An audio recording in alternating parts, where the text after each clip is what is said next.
پلیکاهنان و دین علما ایتا بهانه دنبال گرده سیدی که عیسی بی سرسده بگیرید و بکشید. او وقت شیطان دکفت یهودا اسخریوتی دیل درون که ایتا جه عیسی 12 رسول بود. یهودا پلیکاهنان امره گب بزه که چطوری عیسی یوشنه تسلیم بکنه و عیسی اورشلیم جا بشو کوه زیتون که دعا بکنه.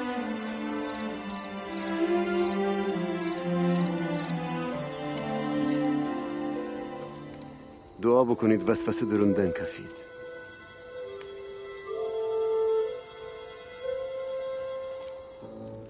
یهودا 30 سکه نقره بسی عیسی خیانت بکده.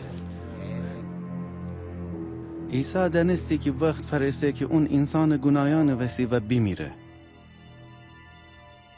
پس اتویی دعا بکده.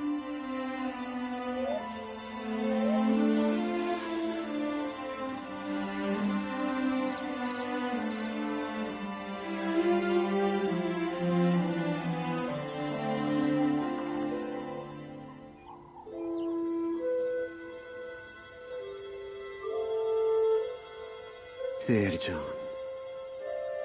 اگر تی اراده ایسه پیاله میجا فگیر، ولی نمیخواسته بلکه تی اراده انجام بگیره.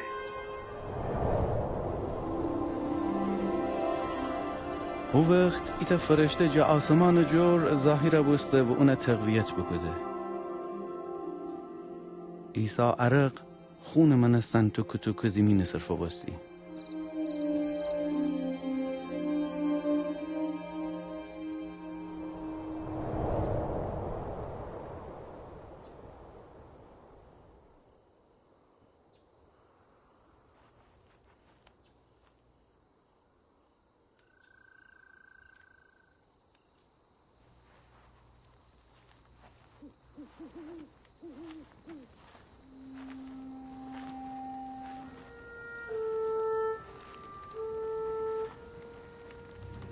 چرا خفته ایدی؟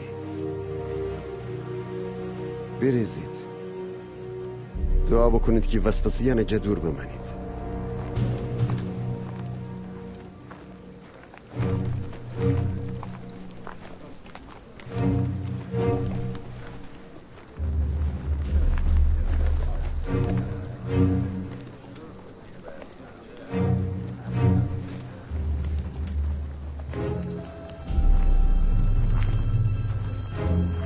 یهودا،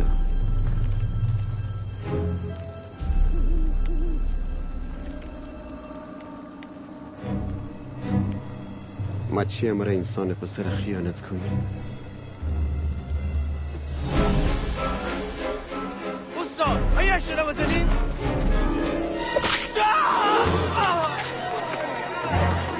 هم بردکه بگیرید دست بدارید.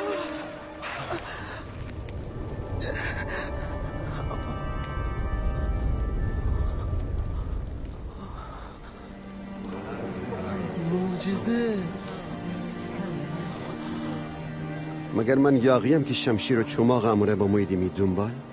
من که همه تا روز معبد سحن میان چی می امره بوم چرا مره نگفتید؟ ولی وقت و ساعت چی میشینه؟ چون که ساعت تاریکیه.